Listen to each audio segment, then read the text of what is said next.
إن الله وملائكته يصلون على النبي يا أيها الذين آمنوا صلوا عليه وسلموا تسليما اللهم صل على سيدنا شفيعنا نبينا مولانا محمد كما تحب وترضى بأن تصلي عليه صلاة وسلام عليك يا رسول الله سبحان ربك رب العزة عما يصفون وسلام على المرسلين والحمد لله رب العالمين.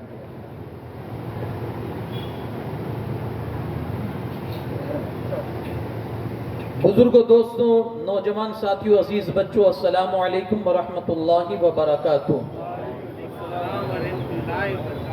الحمد للہ رب العالمین والعاقبۃ للمتقین والصلاة والسلام علی سید الانبیاء والمرسلین وعلى آلہ الطیبین واصحابہ الطاہرین اجمعین، اما بعد فاعوذ باللہ من الشیطان الرجیم، بسم اللہ الرحمن الرحیم. ومن يقترف حسنة نزد له فيها حسنا. آمنت بالله صدق الله العظيم وبلغنا رسوله النبي الأمين الكريم ونحن على ذلك لمن الشاهدين والشاكرين والحمد لله رب العالمين. انتہائی خلوصیت اور احترام کے ساتھ جی لگا کر سب سے پہلے بارگاہ رسالت مآب صلی اللہ علیہ وسلم میں عقیدت اور محبت کے ساتھ درود پاک کا ہدیہ پیش کرنے پڑھیں. اللہم صلی علی سیدنا شفیعنا نبینا مولانا محمد کما تحب و ترضى بأن تصلی علیہ صلاۃ و سلام علیک یا رسول اللہ صلی اللہ تعالی علیہ وسلم. نبی پاک صلی اللہ علیہ وسلم کا ارشاد پاک ہے، جو بندہ مجھ پر درود پڑھنا بھول گیا وہ جنت کا راستہ بھول گیا. ایک بار پورا مجمع جی لگا کر پڑھیں اللہم صلی علی سیدنا شفیعنا نبینا مولانا محمد کما تحب و ترضى بأن تصلی علیہ صلاۃ و سلام دائما علیک یا رسول اللہ صلی اللہ تعالی علیہ وسلم. محترم سامعین حضرات، آج کی اس گفتگو میں نے جو آیت کریمہ آپ کے سامنے تلاوت کی ہے،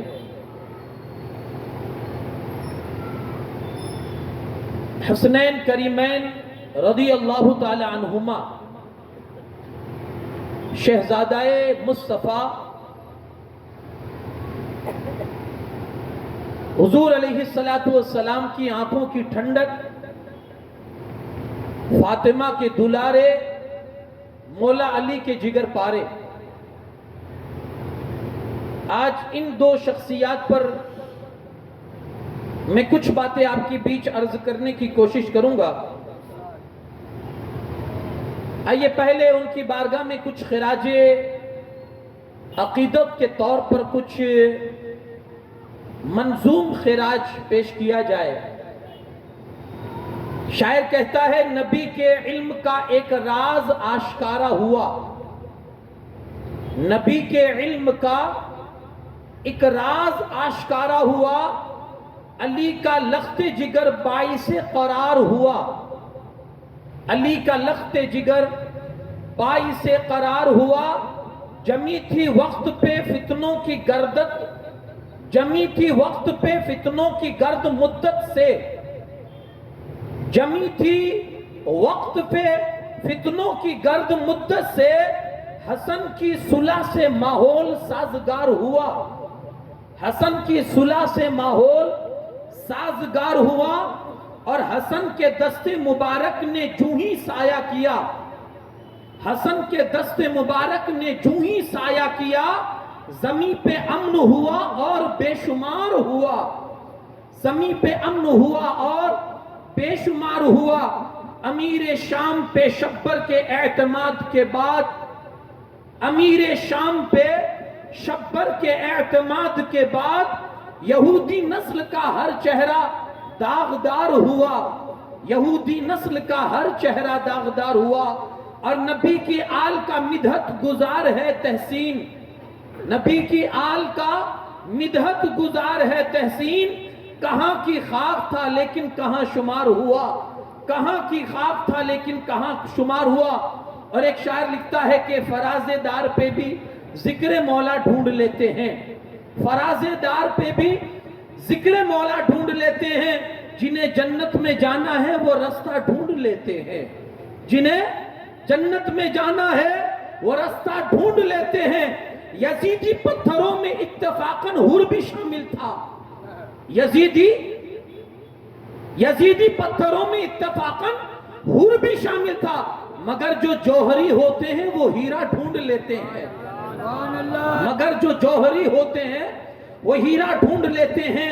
فضا کیسی بھی ہو لیکن علی کے عشق کے طائر جہاں بہلول ہو وہاں دانا ڈھونڈ لیتے ہیں۔ ایک بار اور جی لگا کر درود پاک پڑھ دیجئے، اللہم صلی علی سیدنا شفیعنا نبینا مولانا محمد کما تحب و ترضى بن تصلی علیہ صلاۃ و سلام دائما علیک یا رسول اللہ صلی اللہ علیہ وسلم۔ حضرات محترم،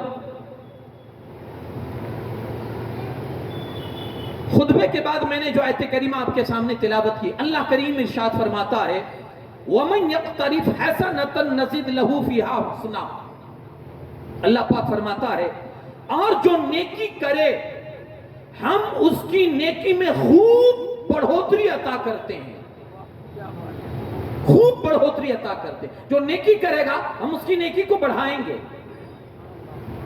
اور شاید آپ نے وہ حدیث مبارکہ بھی صدقے کے حوالے سے سنی ہے کہ جب تم اللہ کی راہ میں صدقہ دیتے ہو نا، اللہ تمہارے صدقے کو پالتا ہے، جیسے تم اپنے گھر میں بکری کے بچے کو پالتے ہو۔ وہ ہمیشہ ایک ہی سائز کا نہیں رہے گا۔ اگر آپ ایک مہینے کا کہیں سے لے کر آئے ہیں، وہ دن بدن بڑھتے ہوئے جب اس پر ایک سال گزرے گا تو اس کی طاقت بھی بڑھ جائے گی، اس کا جسم بھی بڑھ جائے گا، اس کا ویٹ بھی بڑھ جائے گا، اس کا وزن بھی بڑھ جائے گا، ہر چیز میں بڑھوتری ہو جائے گی۔ فرمایا ایسے ہی اللہ تمہارے صدقے کو پالتا ہے۔ آج ایک دیا ہے، کل قیامت کے دن جب اللہ کی بارگاہ میں تمہاری حاضری ہوگی تو تم دیکھو گے وہ ایک تمہارا پہاڑوں کی شکل میں موجود ہوگا۔ اللہ پالتا ہے۔ فرمایا اگر نیکی کرو گے، اگر نیکی کرو گے ہم تمہاری نیکی کو بڑھائیں گے، بڑھائیں گے۔ اب یہاں میں جو عرض کرنا چاہتا ہوں آپ کو، اس آیت میں ایک جملہ استعمال ہوا، ایک لفظ استعمال ہوا ہے، حسنہ۔ وَمَنْ يَقْتَرِفْ حَسَنَہ۔ اب مفسرین اس کے بارے میں کیا فرماتے بھائی؟ یہ حسنہ سے مراد کون ہے؟ کون سی نیکی آپ کریں گے تو اللہ بڑھائے گا؟ مفسرین کرام میں سے بعض یہ فرماتے ہیں حسنہ سے مراد رسول پاک کی آل ہے۔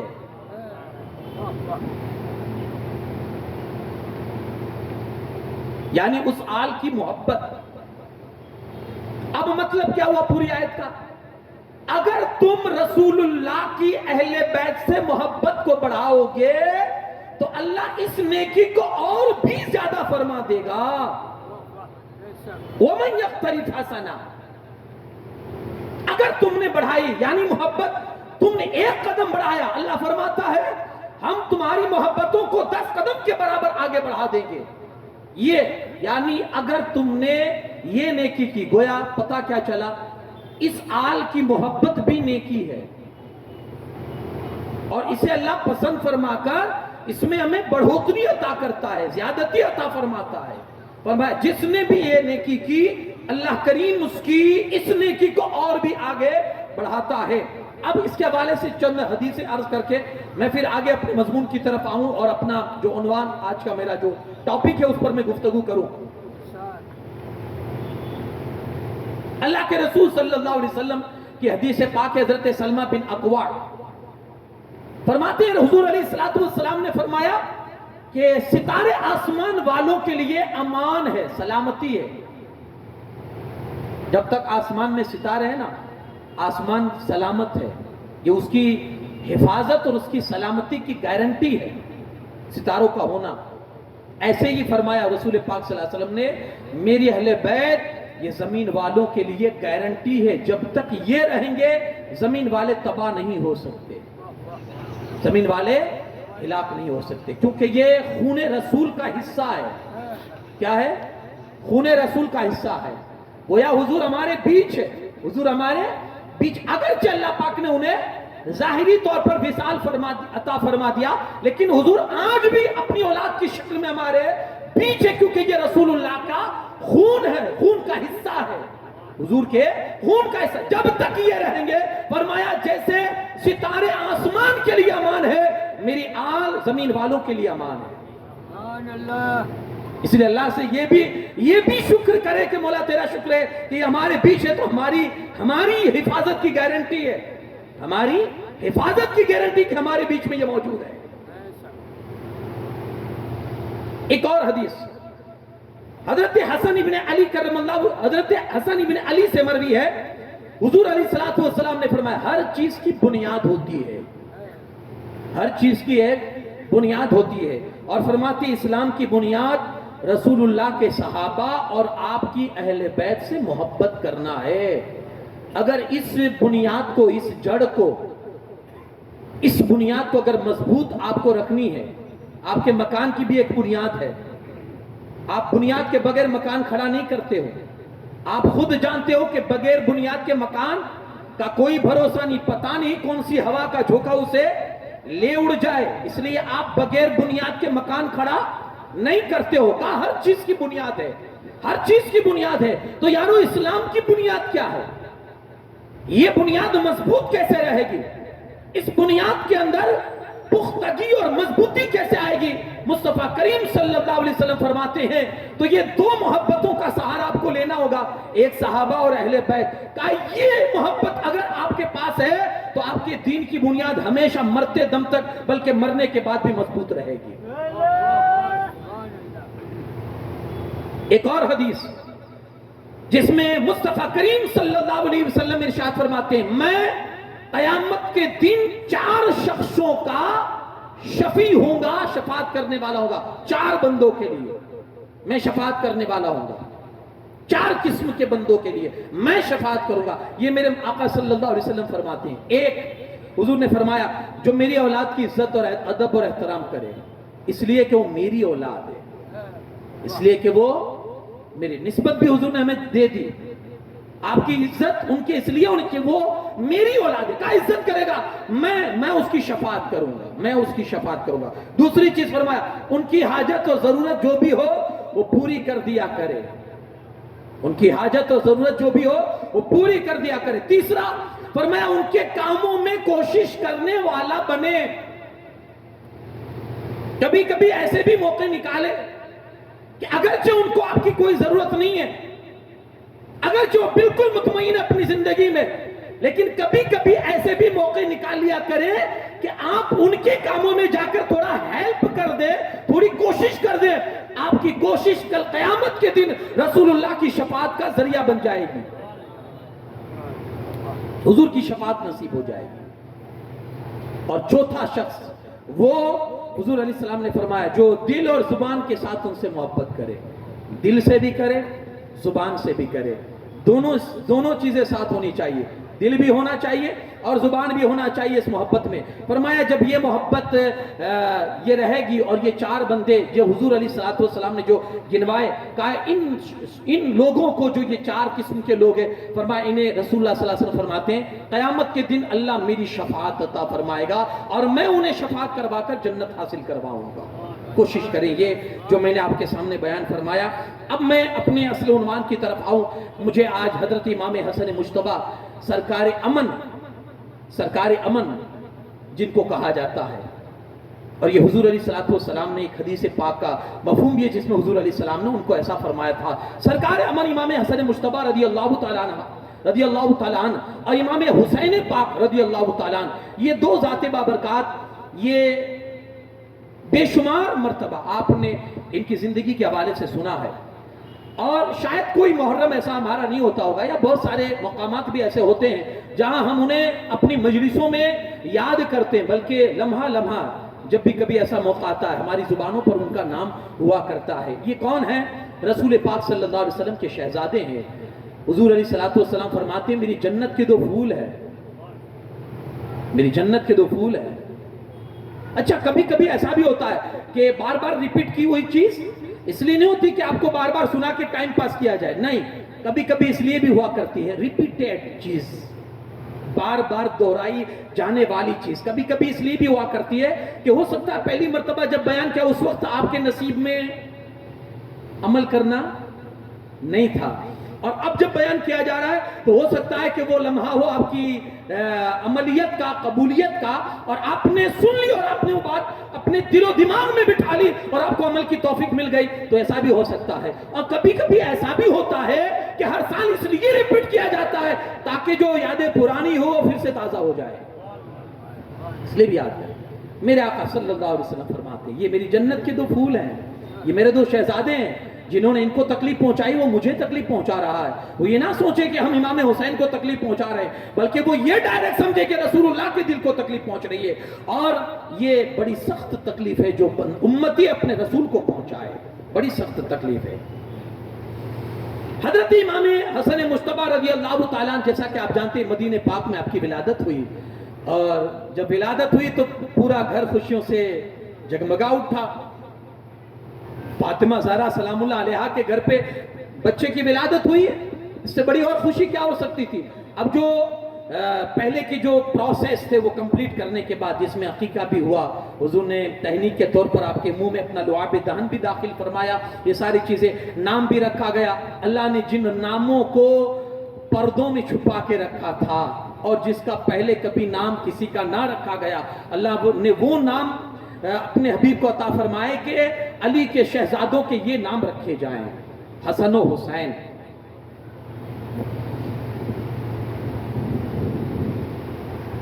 اور اب یہ پرورش پا رہے ہیں، بچپن کا زمانہ، رسول اللہ صلی اللہ علیہ وسلم کی جو محبت ان کے ساتھ تھی یہ بھی آپ نے ملاحظہ فرمایا، جن کے لیے سجدے لمبے کیے گئے۔ اگر کبھی مسجد میں آ جائیں، حضور خطبہ ارشاد فرما رہے ہوں اور بچے وہ مسجد میں آ جائیں اور وہ اپنے پیروں پر صحیح معنوں میں بچپن کی وجہ سے چل نہ سکے، میرے مصطفیٰ جن کے لیے خطبہ چھوڑ دے وہ ذات حسنین کریمین۔ ایک حدیث مبارک ہے جس میں حضرت فرمایا گیا حسن مجتبی وہ شخصیت ہے جس کے بارے میں یہ کہا جاتا ہے کہ رسول اللہ صلی اللہ علیہ وسلم نے خود ان کے بارے میں یہ فرمایا تھا میرے ماں باپ اس پر قربان۔ حسن مجتبی وہ ہے رسول اللہ جن کے بارے میں کہے۔ آج ہم ہر موقع پر یہ کہتے ہیں یا رسول اللہ فدا کا ابی و امی، اے رسول پاک صلی اللہ علیہ وسلم آپ پر ہمارے ماں باپ قربان، یہ ہم حضور کے حوالے سے کہتے ہیں، لیکن رسول اللہ جس کے لیے کہتے تھے وہ ذات کون سی ہے؟ ذات امام حسن مجتبی ہے۔ حضور جن کے لیے کہتے ہیں میرے ماں باپ اس پر قربان، کتنی بڑی شخصیت ہے، میرے ماں باپ ان پر قربان۔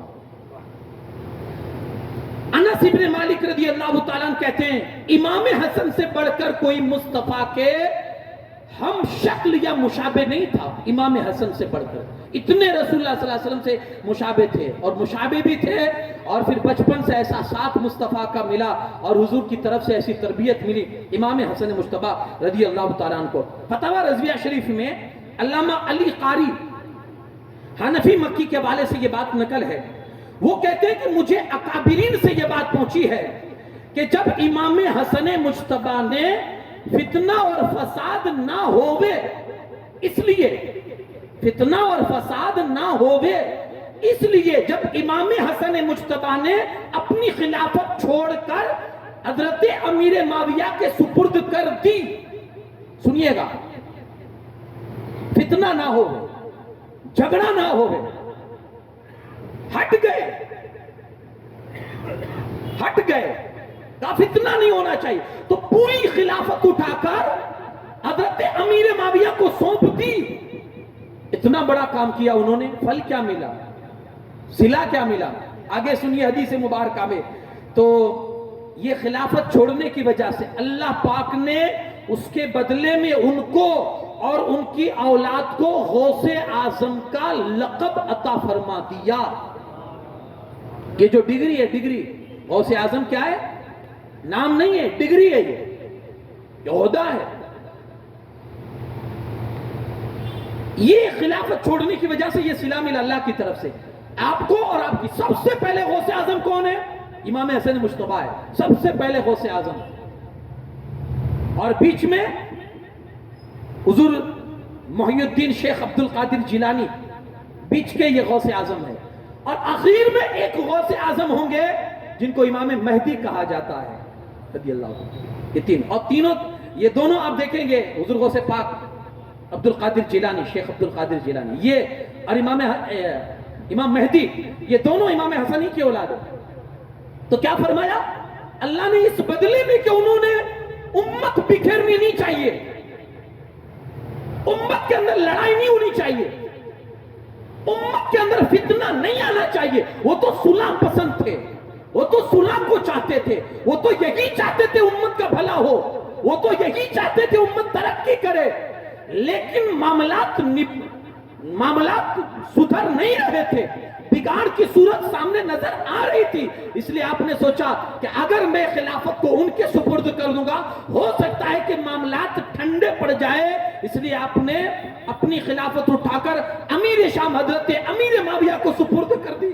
اللہ پاک نے آپ کی یہ جو کھیل دلی تھی نا، اس کا عوض اور بدلہ آپ کو یہ عطا فرمایا کہ غوثیت کبریٰ کا عہدہ اللہ پاک نے آپ کو اور آپ کی اولاد کو عطا فرما دیا۔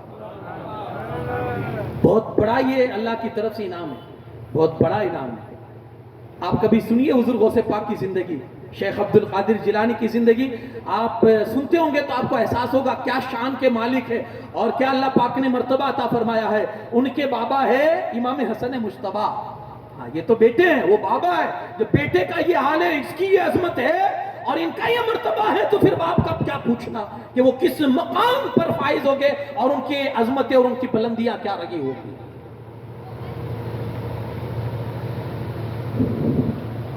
اتنا بڑا مقام ہے۔ آج اگر کوئی بہت بڑے عہدے پر فائز ہو،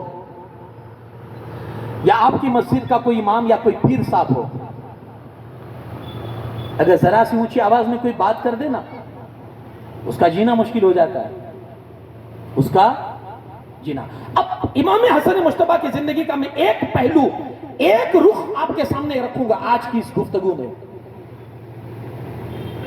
جو نمایاں صفت ان کے اندر تھی، ایک نمایاں خوبی امام حسن مجتبی کے، وہ یہ کہ بڑے حلیم الطبع تھے۔ کیا مطلب؟ بڑے بردبار، بڑے ٹھنڈے مزاج،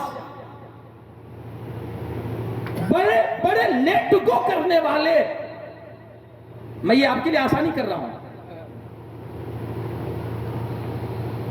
بڑے بردبار تھے۔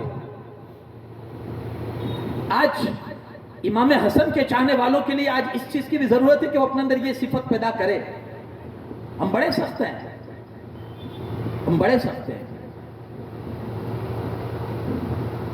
ہمارے پاس گالی کا جواب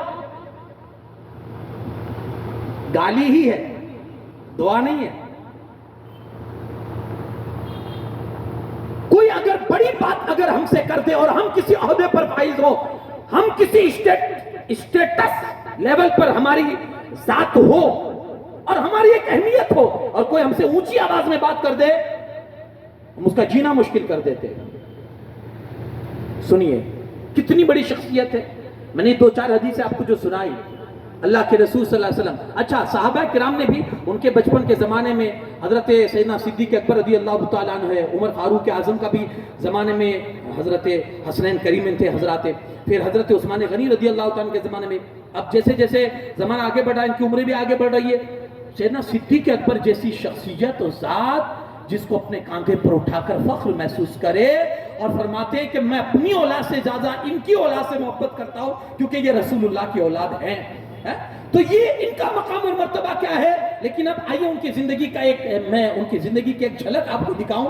فرماتے ہیں امام حسن مجتبی، اگر مجھے کوئی ایک کان میں گالی دے،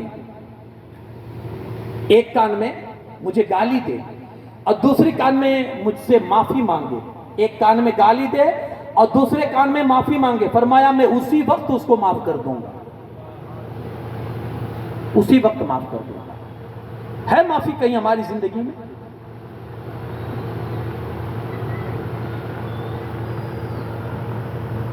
ایک بڑی پیاری حدیث مبارکہ ہے جس میں رسول پاک صلی اللہ علیہ وسلم فرماتے ہیں جس کو اللہ کی طرف سے دو چیزیں ملی، سمجھ لو کائنات کی ہر نعمت اس کو اللہ نے عطا کر دی. دو چیزیں جس کو ملی ہے، اللہ نے ہر نعمت اس کو دے دی ہے. کون سی وہ دو چیزیں؟ ایک ہے یقین کی دولت، ہر کسی کے پاس نہیں ہوتی. آپ کا رب ہے، آپ کا اللہ ہے، آپ کا خدا ہے، یقین ہے؟ صرف زبانی یقین ہے، یقین نہیں ہے. جب مصیبت میں پھنسے ہوئے ہو اور کوئی آس پاس کوئی سہارا نظر نہ آتا ہو تب اپنے خدا کو پکارنا یقین کے ساتھ. میرا عقیدہ یہ کہتا ہے تمہیں یقین آ جائے گا کہ میرا رب ہے. ہمارے پاس یقین نہیں ہے. فرمایا دو چیزیں، ایک یقین کی دولت، مل جاتی ہے تو اسے سب مل جاتا ہے، یہی چیز نہیں ہے. اور یہ چیز صحابہ کے پاس تھی، اہل بیت کے پاس تھی، یقین کی دولت. یقین کی دولت. اور وہ کیسی ہوتی ہے جانتے ہیں آپ؟ اللہ کے رسول صلی اللہ علیہ وسلم اور حضرت ابو بکر صدیق، یاد کیجئے وہ ہجرت کی رات غار ثور کے اندر دشمن غار کے دروازے پر پہنچ چکا ہے. حضرت ابو بکر اپنی ماتھے کی آنکھوں سے ان کے پیروں کو دیکھ رہے ہیں اور وہ کہہ بھی رہے ہیں یا رسول اللہ پہنچ گئے، اب تو بالکل قریب، اب تو پھنس گئے، اب تو مار ہی دیں گے، اب تو مار ہی ڈالیں گے، بہت نزدیک آ چکے ہیں. میرے مصطفیٰ کریم صلی اللہ علیہ وسلم بڑے اطمینان سے بیٹھے ہوئے تھے. اس وقت بڑے اطمینان سے میرے آقا نے فرمایا لا تحزن ان اللہ معنا، ابو بکر غم نہ کر، میرا خدا ہمارے ساتھ ہے. یقین ہے. یہ دشمن دروازے پر ہے، ننگی تلواریں لیے کھڑا ہے، اور پھر بھی میرے آقا مطمئن ہے. کیوں؟ یقین کی دولت تھی ان کے پاس کہ میرا رب ہے. فانوس بن کے جس کی حفاظت ہوا کرے، وہ شمع کیا بجھے جسے روشن خدا کرے. نہیں ہمارے پاس یہ نہیں ہے. یہ جسے ملتی ہے اسے کائنات کی دولت مل جاتی ہے. اور دوسری چیز فرمایا، ایک یقین کی دولت اور دوسری چیز ہے معاف کرنے کی دولت. یہ بھی نہیں ہے، یہ بھی نہیں ہے معاف کرنے کی دولت. کسی کا اگر غلطی سے کوئی بائک ٹچ ہو جاتا ہے نا، وہ بیچارہ معافی بھی مانگ رہا ہے، سوری سوری. کیا سوری سوری کر رہا ہے؟ ٹھونکتی گاڑی، اب سوری سوری کر رہا ہے، نہ کہنے کی باتیں سنا ڈالتے. ہمارا دل اتنا سخت ہو چکا ہے، یعنی اگنور کرنا ہی نہیں، ہم کو سمجھوتا کرنا ہی نہیں ہے، معاف کرتے ہی نہیں ہے. یعنی ہمارا معاملہ یہ ہو گیا ہے کہ ہمیں سب معاف کرتے پھرے، ہم کسی کو معاف کرتے نہ پھرے. ہم سب کو گالیاں دے، ہمیں کوئی گالیاں نہ دے. واہ بھائی، بڑی پیاری حدیث ہے. میرے آقا صلی اللہ علیہ وسلم فرماتے ہیں جو دنیا میں کسی کو جتنا جلدی معاف کرے گا، قیامت کے دن اللہ اس کو بھی اتنا جلدی معاف فرمائے گا. جتنا جلدی معاف کرو گے. یار یہاں کے لیے نہیں تو وہاں کے لیے تو کرو جلدی، یہاں کے لیے نہیں تو وہاں کے لیے تو جلدی کرو کہ چلو جلدی سے معاف ہو جائیں گے. وہاں کیا حال ہوگا؟ یہ دو چیزیں کہاں نہیں ملتی. جس کو ملتی ہے کائنات مل جاتی ہے، اس کو کائنات مل جاتی ہے.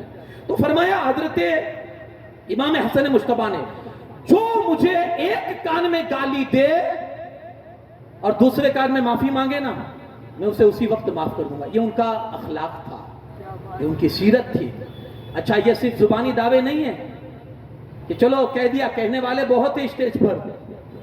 آج مجھے بھی اگر کوئی گالی دے گا میں اتنی جلدی برداشت نہیں کروں گا.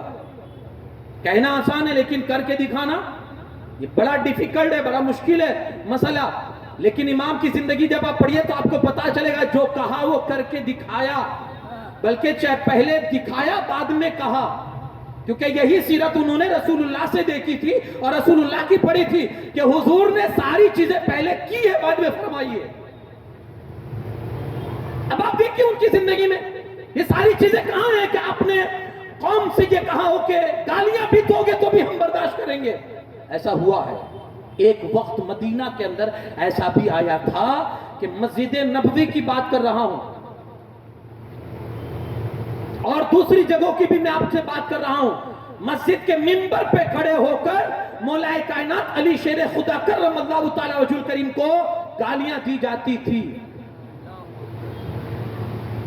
اور حد یہ ہے امام حسن اور امام حسین اسی مجلس میں بیٹھے ہوئے رہتے تھے لیکن آپ اف تک نہ کرتے تھے.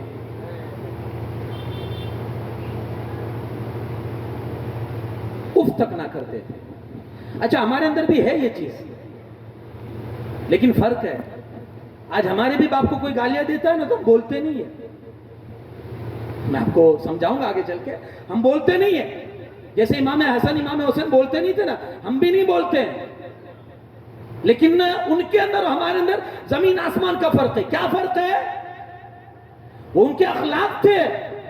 وہ ان کے اخلاق تھے. ہمارا ضمیر مر چکا ہے. کوئی ہماری ماں کو گالیاں دے رہا ہے ہم اس کی ماں اور ہم برداشت کر رہے سن رہے ہیں. وہ ہمارے باپ کو گالیاں دے رہا ہم سن رہے. کیوں؟ کیونکہ ہم نے بھی کہیں نہ کہیں چل کے اس کی ماں کو یا اس کے باپ کو گالیاں دی ہے اس لیے وہ ہمارے ماں باپ کو گالیاں دے رہا. وہ ایک حدیث پاک ہے نا میرے مصطفیٰ کریم صلی اللہ علیہ وسلم فرماتے ہیں اپنے ماں باپ کو گالیاں نہ دو. حضور نے کیا فرمایا؟ اپنے ماں باپ کو گالیاں نہ دو. صحابہ نے کہا یا رسول اللہ صلی اللہ علیہ وسلم اپنے ماں باپ کو کون گالیاں دیتا ہے؟ اپنے ماں باپ کو گالیاں کون دیتا ہے؟ میرے مصطفیٰ کریم صلی اللہ علیہ وسلم فرماتے ہیں جب دوسروں کو دو گے وہ جواب نہیں دیں گے. جب دوسروں کو دیں گے آپ اس کی ماں باپ اور اس کی ماں کو اور اس کی باپ کو آپ گالیاں دو گے تو وہ جواب میں آپ کو گالیاں نہیں دے گا. آج ہمارا ضمیر اتنا مر چکا ہے کوئی مذاق میں بھی ہمارے ماں باپ کو اتنی گالیاں دیتا ہے اور ہم اتنے بے حس ہو چکے ہیں کہ اس کی گالیاں دعائیں سن کے لیتے ہیں. دعائیں سن کے لیتے ہیں. بات آگے نکل جائے گی. میں امام حسن مجتبی رضی اللہ تعالیٰ عنہ کے حوالے سے یہ عرض کر رہا تھا کہ منبر پر کھڑے ہو کر مولا کائنات علی شیر خدا کرم اللہ تعالیٰ وجہ الکریم کو برا بھلا کہا جاتا تھا اور یہ ذات تھی برداشت کرتی تھی. بلکہ مروان جو ہے نا مروان اچھا کوئی ایسا بھی کہہ سکتا ہے کہ ڈرتے ہوں گے حکومت ان کے پاس نہیں نا اس لیے یہ ڈرتے ہوں گے کیونکہ حکومت ان کے پاس تھی. اچھا تو ہر معاملات میں ڈرنا چاہیے. وہی مروان جو مولا علی کا سخت دشمن تھا راستے میں ملتا تو بھی روک کر گالیاں سناتا تھا اور بلا بھلا کہتا تھا روک کر امام حسن اور امام حسین کو. لیکن اب بھی آپ ان کا اخلاق دیکھیے کچھ نہیں کہتے اسے بولنے دیتے تھے. چونکہ یہ چیز کہاں سے سیکھی تھی؟ مولا علی کی زندگی میں سے سیکھی تھی. مولا علی نے کہاں سے سیکھی تھی؟ گالیاں سن کے دعائیں دینے والے آقا ہے نا وہ عمل میں لاتے تھے. وہ اپنے سے آگے والے کو دیکھتے تھے اس نے کیا کیا ہے. آج ہمارے یہاں بھی بہت سارے ایسے لوگ ہیں ارے باپ دادا سے چلا آتا ہے. یہ مولانا تو آج کل میں نکلے ہیں. اچھا کیا باپ دادا سے چلا آتا ہے بھائی؟ میرا یہ سوال ہے آپ سے کیا چلا آ رہا ہے باپ دادا سے؟ وہ کھیل کرتے تھے اس لیے آپ بھی کھیل کرتے ہو. وہ تماشا بناتے تھے اس لیے آپ بھی تماشا بناتے ہو. اچھا مجھے آپ کے باپ کی تصویر دکھائیے تو. داڑھی ہے؟ ہاں مولانا الحمدللہ داڑھی والے تھے. اچھا آپ کی تو داڑھی نہیں ہے. وہ نماز پڑھتے تھے؟ ہاں الحمدللہ بڑھاپے میں انہوں نے چالو کر دی تھی نماز. اچھا آپ تو نہیں پڑھتے ہو بھائی 5 ٹائم کی نماز. آپ نے جب ٹھان لی ہے کہ میرے باپ دادا کرتے تھے تو میں بھی کروں گا تو یہ چیز بھی تو کرو. خالی تماشا ہی دکھتا ہے آپ کو؟ صرف کھیل ہی دکھتا ہے آپ کو؟ اصل اپنے باپ دار کا اپنے باپ اور اپنے دادا کا وفادار تو وہ ہوتا ہے کہ جو یہ تھی ان کی زندگی تھی کہ جیسا اپنے باپ دادا کی زندگی کو پڑھا دیکھا اسی پر عمل کر گئے. امام حسن پاک امام حسین پاک مروان کھڑے ہو کر گالیاں دیتا تھا گالیاں. اب یہ تھوڑا مولا علی کی زندگی میں بھی آپ دیکھ لیں تاکہ آپ کہیں گے باپ نے کہاں برداشت کیا پہلے وہ بھی تو دیکھ لینا. مولا علی کرم اللہ تعالیٰ وجہ الکریم کسی جگہ مارکیٹ سے نکل رہے تھے ایک بندہ مولا علی کو گالیاں سنا رہا تھا. گالیاں سنا رہا تھا. علی وہ علی ایسا گالیاں سنا رہا تھا. مولا علی آگے بڑھ رہے ہیں. ایک بندے نے روک کر کہا حضور وہ آپ کو گالیاں دے رہا ہے. آپ نے کہا کس کو؟ کہا وہ علی کہہ کر گالیاں تو دے رہا ہے. وہ آپ کو گالیاں دے رہا ہے. جواب سنیے مولا کائنات علی شیر خدا کرم اللہ تعالیٰ وجہ الکریم کا. مولا علی فرماتے ہیں وہ کسی اور علی کو گالیاں دیتا ہوگا میرے خدا نے تو اس علی کو بہت مرتبہ عطا فرمایا ہے. بالکل اگنور کرنے کا، بالکل لیٹ گو کرنے کا. وہ بولتا ہے وہ اپنی قبر کو تیار کر رہا ہے، وہ اپنی آخرت بگاڑا. میں کیا کروں؟ بولنے دیا جائے. یہی سیرت امام حسن نے اور امام حسین نے اپنے بابا سے سیکھی تھی. مروان سامنے کھڑا ہے، گالیاں بول رہا ہے، گالیاں بول رہا ہے، اور امام حسن مجتبیٰ امام حسین پاک اطمینان سے کھڑے ہیں، کوئی ری ایکشن نہیں. جی ہاں، کوئی ری ایکشن نہیں، کوئی اس کا جواب نہیں. اور ویسے ہر سوال کا جواب بھی نہیں ہوتا ہے.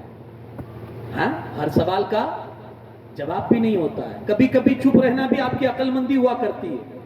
کبھی کبھی چپ رہنا بھی آپ کی عقل مندی ہوا کرتی ہے. اس لیے آپ نے دیکھا ہوگا زیادہ علم والے ہر سوال کا اور ہر کسی سے نہیں لگتے بھڑکتے ہیں. ہاں، وہ اگنور کرتے ہیں. ہر سوال کا جواب بھی نہیں ہوتا ہے. آپ کو معلوم ہے، ایک لطیفے کے طور پر یہ بات کر رہا ہوں اور صرف یہ چیز سمجھانے کے لیے کر رہا ہوں. ایک دفعہ ایسا ہوا کہ گھوڑے اور گدھے میں بحث ہو گئی. بحث کیا تھی؟ گھوڑا کہنے لگا آسمان وہ بلو ہے، اور وہ کہنے لگا بلیک ہے. بات بڑی، وہ اپنی ضد پر اڑ گیا اور یہ اپنی ضد پر اڑ گیا. فیصلہ گیا بادشاہ کے پاس. اب جانوروں کا بادشاہ کون ہے؟ شیر. فیصلہ اس کے پاس گیا. بادشاہ نے تھوڑی دیر سوچا اور اس کے بعد اپنا فیصلہ سنایا. فیصلہ کیا سنایا جانتے ہو؟ گھوڑے کی بات صحیح تھی، آسمان بلیک تو نہیں ہے، کالا تو نہیں ہے. گدھے کی بات غلط تھی. بادشاہ نے فیصلہ سنایا، اگرچہ گھوڑے کی بات صحیح ہے اور گھوڑا اپنی بات میں سچا ہے، مگر اسے 20 کوڑے مارنے کی سزا سنائی جا رہی ہے. گھوڑا بھڑک اٹھا، میں سچا بھی ہوں، میری بات بھی سچی ہے، میں نے جو دلیل دی وہ دلیل بھی سچی ہے، پھر بھی مجھے سزا سنائی جا رہی ہے. جانتے ہو شیر نے کیا جواب دیا؟ شیر نے کہا تیری غلطی یہ ہے، تیری بھول یہ ہے کہ تو نے بیوقوف کے ساتھ بحث کی ہے. تو نے گدھے کے ساتھ بحث کی، تیری غلطی یہ ہے. تو نے گدھے کے منہ لگائے تھے. یعنی ہر کسی کے سوال کا جواب بھی نہیں ہوتا ہے، کہیں کہیں خاموشی بھی ہوتی. مولا حسن سامنے کھڑے ہیں، وہ بک بک کر رہا ہے، وہ امام مولا کائنات کو گالیاں سنا رہا ہے. آپ چپ چاپ کھڑے ہیں. آپ یہ سمجھو گے کہ شاید ڈرتے ہوں گے کیونکہ وہ گورنر تھا نا وہاں کا، اس لیے ڈرتے ہوں گے. نہیں، اللہ کے ولیوں کو کبھی خوف ہوتا ہی نہیں ہے، خوف ہوتا ہی نہیں ہے ان کو، وہ ڈرتے ہی نہیں ہے. اچھا ڈرتے. اب آگے والی بات بھی سنیں. ابھی یہ گفتگو چل رہی تھی، اس نے گالیاں سنائی، آپ خاموش رہے. اسی بیچ میں اس نے کیا کیا؟ اس کے ناک میں کوئی گرد اور کوئی چیز اٹکی تو اس نے اپنے سیدھے ہاتھ سے اپنی ناک کو صاف کرنا شروع کر دیا. سیدھے ہاتھ سے ناک صاف کرنا شروع کر دیا. مولا حسن سے برداشت نہ ہوا اور کہا مروان اتنی بڑی پوسٹ پر ہے اور تجھے ابھی ناک صاف کرنے کا سلیقہ نہیں معلوم ہے؟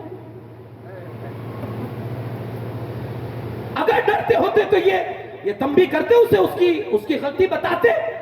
پتہ یہ چلا ان کا مزاج یہ تھا کہ جب کوئی ان کی ذات پر اٹیک کرتا تھا نا وہ اگنور کرتے تھے، اور جب کبھی مصطفیٰ کے دین پر اٹیک ہوتا تھا وہ برداشت نہ کر کے اپنی جان پر کھیل جاتے تھے اور سامنے کھڑے ہو کر کیسا بھی ظالم بادشاہ ہوتا تھا آنکھوں میں آنکھیں ڈال کر بات کیا کرتے تھے. یہ تیور ہوا کرتا تھا مصطفیٰ کے شہزادوں کا.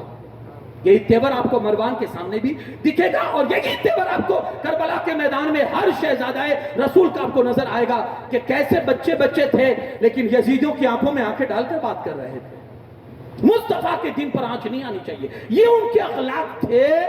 بردباری.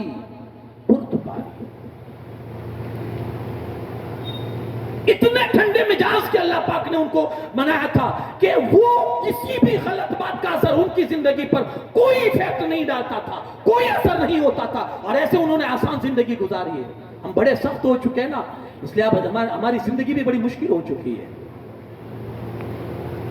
زندگی کو آسان بنانے کا ایک فارمولا ہے، اپنے آپ کو آسان بناؤ. آپ مارکیٹ میں جا رہے ہیں، آپ دیکھیں آپ آسان ہے، آپ دوسروں کے لیے کتنی آسانی پیدا کرتے ہیں، تبھی آپ کو سمجھ میں آئے گا کہ آپ سخت ہے یا آسان ہے.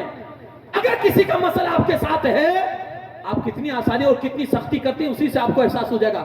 جب تک آپ خود اپنے آپ کو آسان نہیں بناؤ گے تب تک آپ دوسروں سے آسانی کی امید ہرگز نہ کریں. پہلے آپ کو آسان بننا ہو, آپ کو آسان بننا.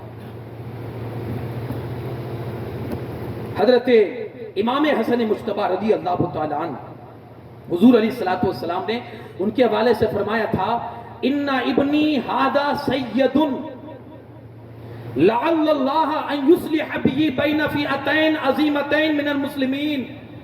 یہ حدیث آپ نے بارہا سنی ہے. میرے مصطفیٰ کریم صلی اللہ علیہ وسلم فرماتے ہیں میرا یہ بیٹا سید ہے, سید. اچھا وہ سید پہلے بھی تھے, لیکن یہاں جو حضور سید بتا رہے ہیں وہ کون سا سید ہے وہ بھی سنیں. جو ہمارے شارحین نے جو اس کی تشریح فرمائی ہے وہ بھی میں آپ کو سنانا چاہتا ہوں. کہا میرا بیٹا سید ہے, سید.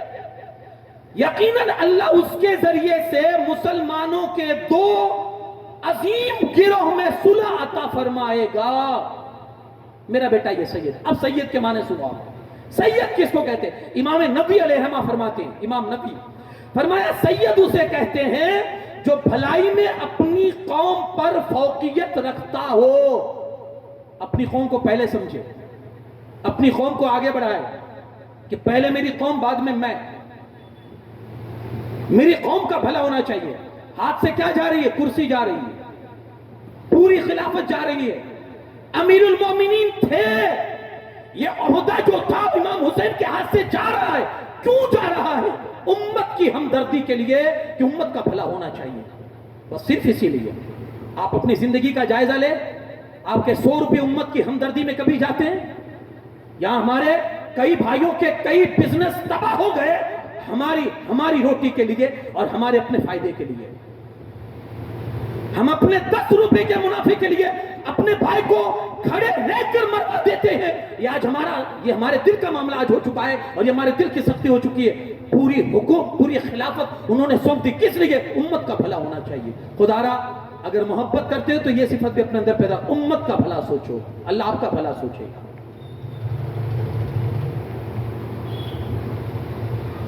یہ قدرت نے یہ نیٹ ورک ہی بنایا ہے. ایسا آپ دوسروں کے لیے, دوسرے آپ کے لیے. نیٹ ورک ہے یہ خدا کا. آپ کو دوسروں کے لیے پیدا کیا, دوسروں کو آپ کے لیے پیدا کیا ہے. دریا کبھی اپنا پانی نہیں پیتا ہے لیکن سبھی کی پیاس بجھاتا ہے. بھینس اپنا دودھ پیتی ہے لیکن سبھی کو پلاتی ہے. مقصد نہیں سمجھے اللہ کا. اللہ یہی فرماتا ہے میرے بندو اگر اس حکمت کو سمجھ جاؤ نا کہ تم تمہارے لیے نہیں ہو, تم اپنے لیے نہیں ہو, تم دوسروں کے لیے ہو, تو تمہیں زندگی گزارنے کا فلسفہ مل جائے گا, سکون مل جائے گا زندگی کیسے گزارنی چاہیے. فرمایا سید وہ ہوتا ہے جو اپنی قوم کی بھلائی کو سوچے. دوسرا سید وہ ہوتا ہے جو مصیبتیں اور تکلیفوں میں جس کے پاس اگر فریاد کی جائے اور وہ ان کے تمام معاملات کا ذمہ دار ہو اور ان کی تکلیف کو خود اٹھا لے اور ان کو تکلیف سے بچا لے, کہا وہ سید ہوا کرتا ہے. اب یہ چیز آپ حضرت امام حسن کی زندگی میں دیکھیں. دوسروں خود کو تکلیف میں ڈال کر دوسروں کو بچانا, یہ اگر کوئی سیکھے تو سید امام حسن مجتبی کی زندگی سے سیکھے. خود کو تکلیف میں ڈال لیا اور دوسروں کو بچا لیا. آپ کیا سمجھتے ہیں انہوں نے خلافت دے دی پھر آپ بالکل سیف تھے؟ نہیں, اتنا آپ کو ستایا گیا کہ آپ کو کوفہ چھوڑ کر مدینہ آنا پڑا. آپ جس مسلح پر نماز پڑھتے تھے وہ مسلح کھینچ لیا گیا, آپ کو نیچے گرا کر زخمی کر دیا گیا. آپ نماز پڑھے تھے, آپ کے پیر پر نیزہ مار کر آپ کو زخمی کر دیا گیا. کوئی کم ستم نہیں ڈالا ہے. خلافت سونپنے کے باوجود بھی ان کے ساتھ یہ حرکتیں کی گئی ہے, یعنی خود کو تکلیف میں ڈال کر مسلمانوں کو تکلیف سے بچا لیا. اس ذات کو سید کہتے ہیں اور میرے آقا نے سید امام حسن کو فرمایا. اور سنیں, فرمایا فرمان نبوی کا مطلب یہ ہوتا ہے کہ لوگ اپنے مصائب اور آلام میں, تکلیف میں اس کے پاس فریاد لائیں اور یہ تمام معاملات کا ذمہ دار ہو جائے اور ان کی تکلیف خود برداشت کر کے اپنی قوم کو تکلیف سے بچا لے. بعض علماء نے کہا سید اسے کہتے ہیں جو غصے کو عقل پر کبھی غالب نہ آنے دے. غصے کو عقل پر ہمیشہ عقل سے کام لے, غصہ کبھی بھی اس کا کچھ نہ بگاڑ سکے. خیر و برکات اور حسب و نسب کے اعتبار سے دوسروں سے بڑھ کر ہو, حلیم الطبع ہو, بردبار ہو، کہا اس کو سید کہتے ہیں۔ یہ ساری چیزیں جو میرے مصطفیٰ کریم صلی اللہ علیہ وسلم نے گنوائی، یہ ساری چیزیں حضرت امام حسن مجتبیٰ کے اندر پائی جاتی تھی۔ میرے آقا نے اس لیے ان کو فرمایا یہ حسن ہے۔ اب ایک حدیث مبارکہ میں بڑی سنجیدگی سے آپ سے یہ عرض کروں گا کہ دل کے کانوں سے اس حدیث کو پہلے آپ مکمل سنیں اور پھر اپنے معاشرے کا تھوڑا جائزہ لیں۔ یہ مضمون سے لگتی ہے، یہ اگرچہ آپ اس کو نہ سمجھ سکے لیکن یہ ہے مضمون سے ٹچ۔ حدیث حضرت حذیفہ بن یمان رضی اللہ تعالیٰ عنہ سے، وہ فرماتے ہیں کہ اکثر لوگ رسول اللہ صلی اللہ علیہ وسلم سے اچھی اور خیر کی باتیں پوچھا کرتے تھے، لیکن میں نا ہمیشہ حضور سے شر کی باتیں اور فتنوں کی باتیں پوچھا کرتا تھا۔ میں نے ایک دن حضور علیہ السلام سے میں نے عرض کی، اس لیے تاکہ میں کہیں فتنوں میں نہ مبتلا ہو جاؤں، میں نے حضور علیہ السلام سے عرض کی، یا رسول اللہ صلی اللہ علیہ وسلم، ہم جاہلیت میں فتنوں میں تھے، شر میں مبتلا تھے، فتنوں میں گرفتار تھے، پھر اللہ پاک نے اس بھلائی سے ہماری مدد فرمائی۔ بھلائی سے مراد اسلام، اللہ نے اسلام کے ذریعے ہماری مدد فرمائی تو ہم ان فتنوں سے بچ گئے۔ یا رسول اللہ صلی اللہ علیہ وسلم، اب اس بھلائی کے بعد بھی برائی آنے والی ہے؟ پہلے ہم برائی میں تھے، اسلام بھلائی ملی تو ہم برائی سے بچ گئے، کیا اب اس بھلائی کے بعد بھی برائی دیکھیں گے؟ سنیں، اللہ کے رسول صلی اللہ علیہ وسلم نے فرمایا، ہاں ابھی بھی برائی دیکھو گے۔ اسلام نے تمہیں بہت سارے فتنوں سے بچا دیا ہے، لیکن ابھی بھی تم برائی دیکھو گے۔ میں نے عرض کی، یا رسول اللہ صلی اللہ علیہ وسلم، اس برائی کے بعد بھی بھلائی آئے گی؟ حضور نے فرمایا، ہاں اس برائی کے بعد بھی بھلائی ہوگی، مگر اس میں کدورتیں ہوں گی، میلا پن، کدورتیں ہوں گی۔ یا رسول اللہ صلی اللہ علیہ وسلم، وہ کدورتیں کیا ہوگی؟ کیا مطلب کدورتوں کا؟ میرے مصطفیٰ کریم صلی اللہ علیہ وسلم فرماتے ہیں کہ جو میرے طریقے کے خلاف طریقہ اختیار کر کے لوگوں کو میری راہ کے خلاف راستہ بتائیں گے، میرے راستے کے خلاف لوگوں کو راستہ بتائیں گے، ان میں دین بھی دیکھو گے تم، ان میں دین بھی دیکھو گے، لیکن وہ دین کے خلاف باتیں کریں گے، دین والے ہوں گے لیکن دین کے خلاف باتیں کریں گے، میرے طریقے پر ہوں گے لیکن لوگوں کو گمراہ کر کے میرے طریقے سے ہٹائیں گے۔ پھر فرمایا، میں نے عرض کی، یا رسول اللہ صلی اللہ علیہ وسلم، کیا اس کے بعد بھی کوئی برائی ہوگی؟ حضور نے فرمایا، ہاں کچھ ایسے لوگ ہوں گے جو دوزخ کے دروازے پر کھڑے ہوں گے، لوگوں کو بلائیں گے، اور جو لوگ ان کی بات مانیں گے ان کو جہنم میں دھکیل دیں گے۔ میں نے عرض کی، ان کا کچھ حال بیان فرمائیں یا رسول اللہ، ان کا کچھ حال بیان فرمائیں۔ تو رسول اللہ صلی اللہ علیہ وسلم نے فرمایا، میری ہی قوم میں سے ہوں گے، میری ہی قوم میں سے ہوں گے، ہماری ہی زبان میں گفتگو کریں گے، ہماری ہی بھاشا بولیں گے، ہمارا ہی کلمہ پڑھیں گے، ہماری اہل سنت و جماعت سے تعلق رکھتے ہوں گے۔ میں نے عرض کی، یا رسول اللہ صلی اللہ علیہ وسلم، اگر ایسے لوگ ہوں گے تو پھر ہمیں کیا کرنا چاہیے؟ حضور علیہ السلام نے غالباً اس وقت جو ارشاد فرمایا تھا، میری شریعت اور میری جو طریقت اور جو راستہ ہے اسی پر گامزن رہنا، میرے صحابہ اور میرے اہل بیت نے جو راستہ تمہیں دکھلایا ہے اسی راستے پر گامزن رہنا، انشاءاللہ ان کے فتنوں سے اللہ تمہیں محفوظ فرمائے گا۔ آج آپ دیکھیں کہ ہمارے ساتھ کیا کھلواڑ ہو رہا ہے دین کو لے کر، شریعت کو لے کر۔ آدمی 2 ٹکے کمانے کے لیے آج دین کے ساتھ کیسا کھلواڑ کر رہا ہے، کلم کلہ آج دین کے ساتھ کھلواڑ کر کے اپنی آخرت کو اور اپنی وہ دنیا کو جس کو آخرت کی دنیا کہا جاتا اس کو بالکل برباد کر رہا ہے۔ اللہ انہیں ہوش کے ناخن وہ سمجھے، اللہ انہیں عقل سلیم عطا کرے، اور انہیں سمجھنا چاہیے کہ آج ہم دین کے نام پر کیا کچھ گل کھلا رہے ہیں اور رسول اللہ صلی اللہ علیہ وسلم کو کس قدر ناراض فرما رہے ہیں۔ میرے مصطفیٰ کریم صلی اللہ علیہ وسلم بیٹھے ہوئے تھے، ایک بندہ آیا، ایک روایت میں آپ کو سنا رہا ہوں اور اس سے میں آپ کے کان کھولنا چاہتا ہوں، میں آپ کو احساس دلانا چاہتا ہوں۔ اس کا کام تھا بانسری بجانا، بانسری بجانا۔ دھندا ٹھپ ہوا، دھندا ٹھپ ہوا۔ وہ رسول پاک صلی اللہ علیہ وسلم، کیونکہ بانسری بجانا منع ہو گئی کہ بھائی نہیں بجا سکتے ہو، اس کی روزی حلال نہیں ہے آپ کے لیے۔ اب دھندا ٹھپ ہو گیا، اب کھائے کہاں سے؟ حضور علیہ الصلوۃ والسلام کی بارگاہ میں اجازت لینے آیا کہ میں واپس چالو کر دوں، گھر میں بہت تکلیف ہے، واپس چالو کر دوں؟ حضور کی ناراضگی دیکھے، میرے مصطفیٰ کریم صلی اللہ علیہ وسلم اتنے سخت ناراض ہوئے، چہرہ سرخ ہو گیا۔ آپ نے فرمایا اللہ نے جس چیز کے لیے مجھے روکنے کے لیے بھیجا ہے اور میں نے جو چیز تم سے بند کروائی ہے تو وہی چیز کی مجھے پرمیشن لینے آیا ہے مجھ سے؟ جس چیز کو میں ختم کرنا چاہتا ہوں تم مجھ سے پرمیشن مانگ رہا ہے؟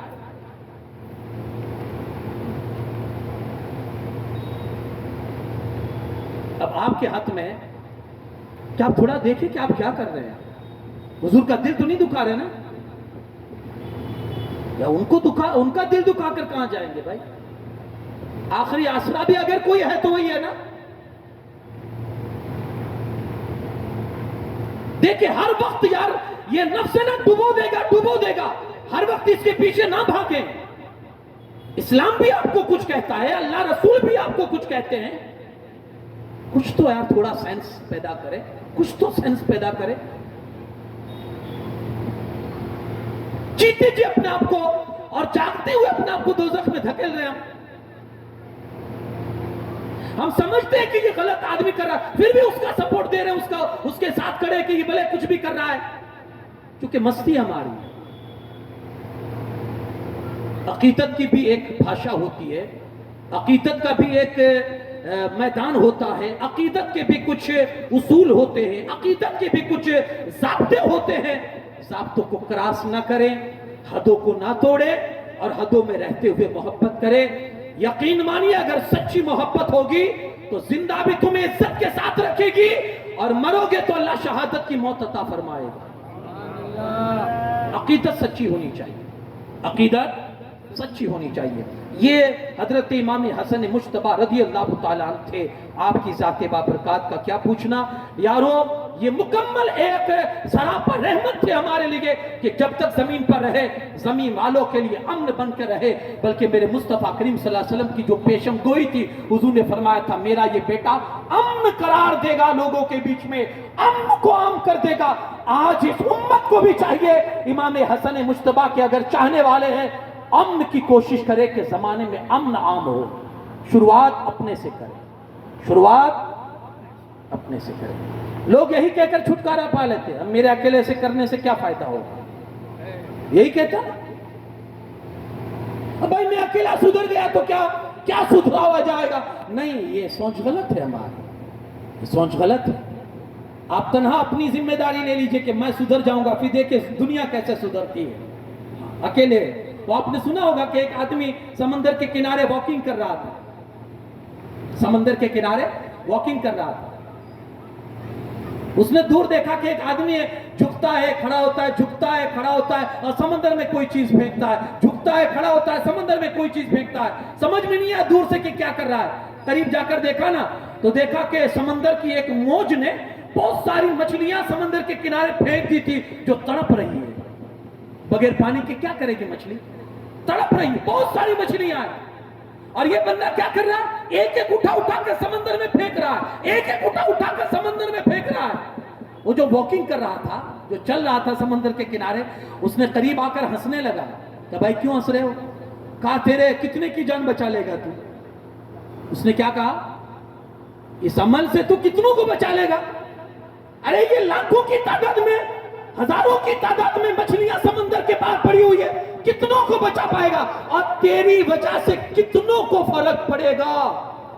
اس واکنگ کرنے والے نے یہ جملہ بولا نا، تیری وجہ سے کتنوں کو فرق پڑے گا؟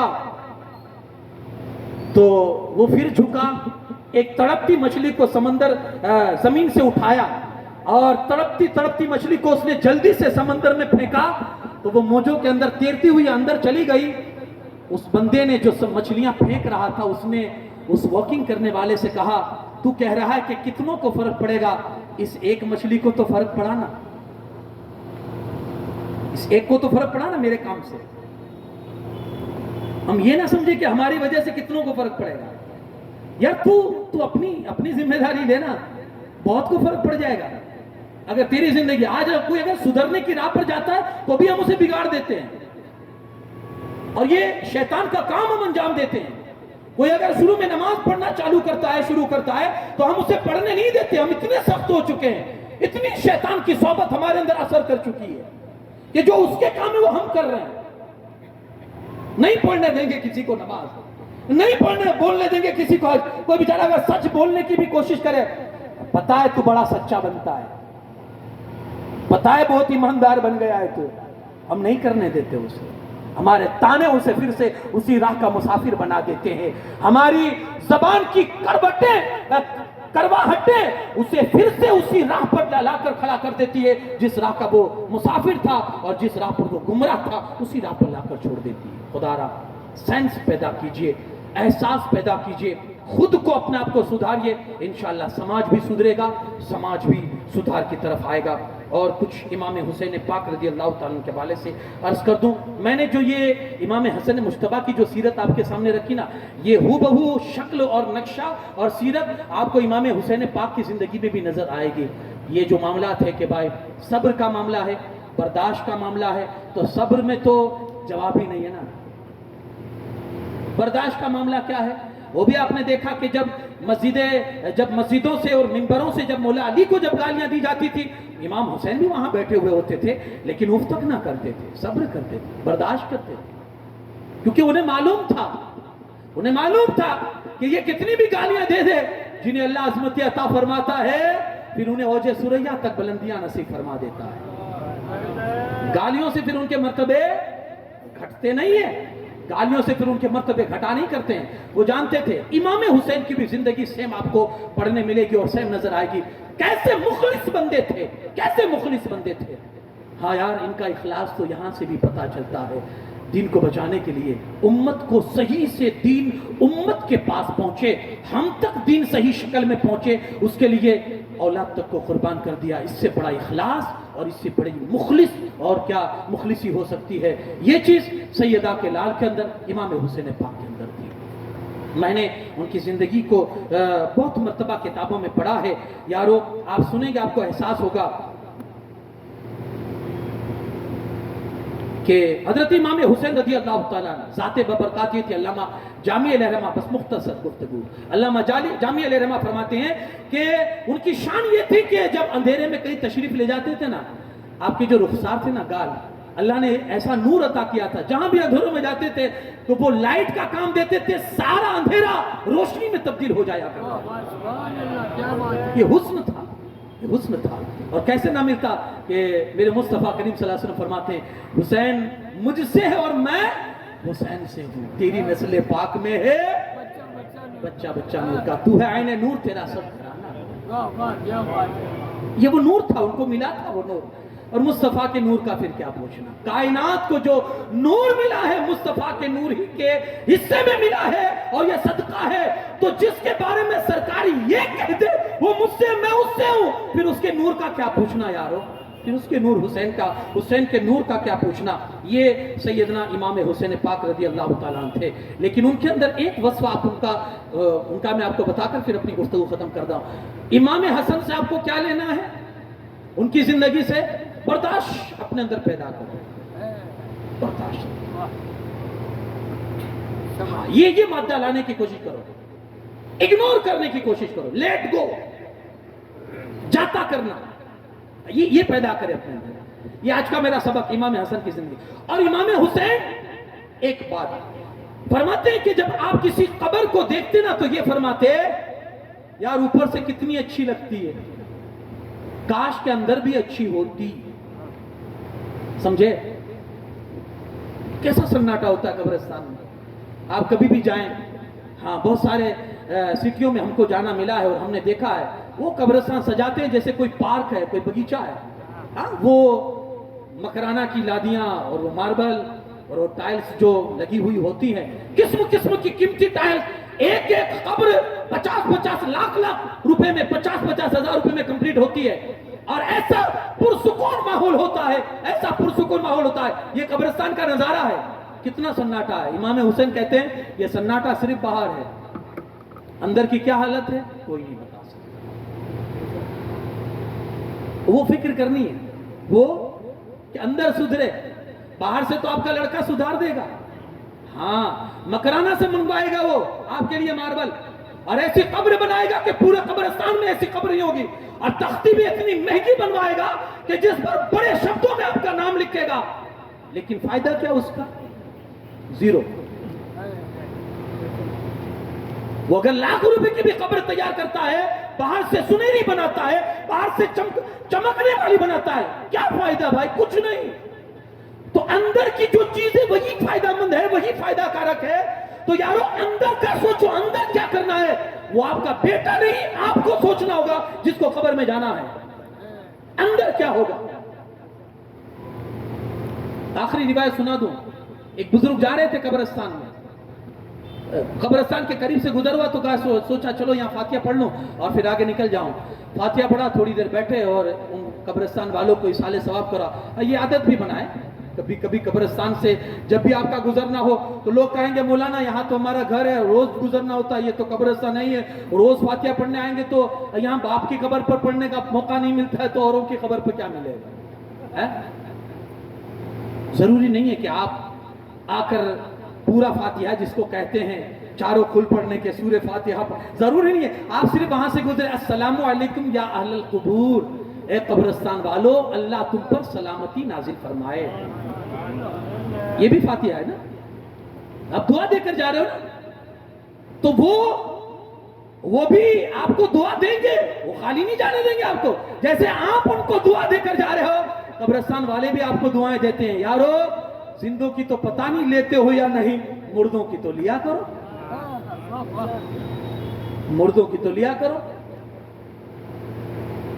اور یہ دیں گے، یہ بالکل خلوصیت کے ساتھ ایمانداری سے دیں گے یہ دعا۔ یہاں تو ہمیں سلام کا جواب بھی کوئی اگر زندے کو سلام کرو نا پتہ نہیں جواب دے گا بھی نہیں، خوش دلی سے دے گا بھی نہیں، کیا پتا، لیکن وہ تو خوش دلی سے دیں گے کیونکہ آپ نے اس کا بھلا سوچا تو وہ آپ کا بھی بھلا سوچے گا۔ ہاں تو بزرگ نے، بات آگے نکل جائے گی، بزرگ نے قبرستان میں بیٹھے فاتحہ پڑھا، دعا کی، اور پھر دل ہی دل میں سوچنے لگے یار کتنا سکون ماحول ہے، کیسا سناٹا ہے، اور دنیا کا حال کیا ہے، سوچ رہے تھے۔ اللہ نے قبر والے کو بولنے کی طاقت عطا فرمائی، بولنے کی طاقت عطا کی، تو اندر سے وہ آواز دیتا ہے میاں کیا کہہ رہے ہو، کہ کتنا سکون ہے، کتنا سناٹا ہے، آپ نہیں جانتے، آپ صرف باہر کو دیکھ رہے ہو، اندر ہم سے پوچھو کو کیا ہو رہا ہے۔ کہا تو ہی بتا کہ کیا ہو رہا ہے۔ کہا دنیا میں جو آرام کر کے آئے تھے نا اس کی سزائیں بھگت رہے ہیں، دنیا میں جو آرام کر کے آئے نا اس کی سزائیں بھگت رہے ہیں، یہ باہر ہی سے سناٹا ہے، اندر کوئی سناٹا نہیں ہے۔ فکر امام حسین سنیے، اگر آپ زندگی میں چاہتے ہو قبر کا سکون نصیب ہو جائے تو جیتے جی قبر کے بہتر بنانے کا طریقہ جیتے جی کر کے جاؤ، یہ امام حسین پاک کی زندگی سے ہمیں پتا چلتا ہے اور یہ سبق ملتا ہے۔ آج سے طے کر لو، دوسروں پر کام چھوڑ کے مت جاؤ، اپنی تیاری خود کرو کہ ہمیں جانا ہے، ورنہ لوگ بہت جلدی بھول جاتے ہیں، بہت جلدی بھول جاتے ہیں، لوگ بہت جلدی بھول جاتے ہیں۔ اس کو آپ تسلیم کیجئے، تیاری خود کیجئے، اللہ کریم کہنے سننے سے زیادہ عمل کی توفیق عطا فرمائے۔ وما علینا الا البلاغ المبین۔ السلام علیکم، صلاۃ والسلام کے لیے کھڑے۔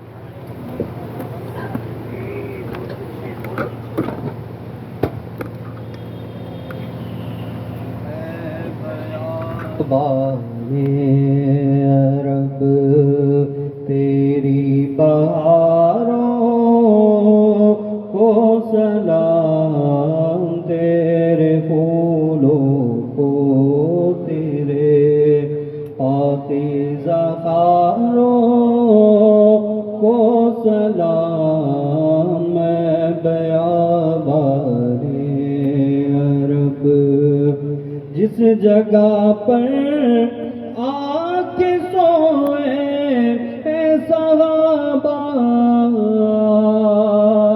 10,000، جس جگہ پر آ کے سوئے اے صحابہ 10,000، اس بقیع پاک کے سارے مزاروں کو سلام، میں بیابان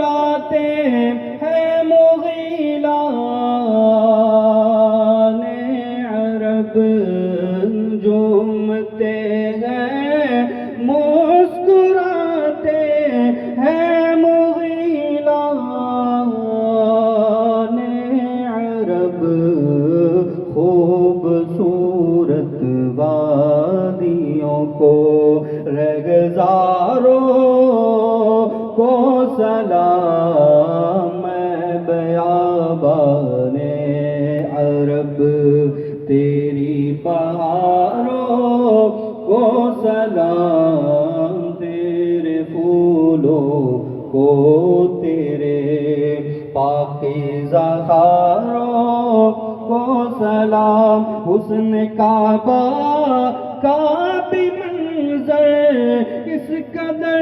پرطیف ہے، حسن کعبہ کا بھی منظر کس قدر پرطیف ہے، جھوم کر کہتا ہے عطار ان نظاروں کو سلام، میں بیابان عرب تیری بہاروں کو سلام، تیرے پھولوں کو تیرے پاکیزہ خاروں کو سلام۔ الصلاة والسلام عليك يا رسول الله وعلى آلك وأصحابك يا شفيعنا يوم الجزاء۔ الفاتحة۔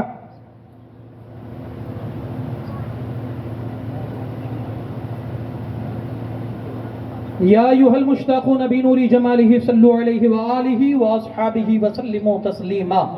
اللهم صل على سيدنا شفيعنا نبينا مولانا محمد وبارك وسلم صلاة وسلاما عليك يا رسول الله۔ سبحان ربك رب العزة عما يصفون وسلام على المرسلين والحمد لله رب العالمين بحق لا إله إلا الله محمد رسول الله صلى الله عليه وسلم۔ السلام علیکم۔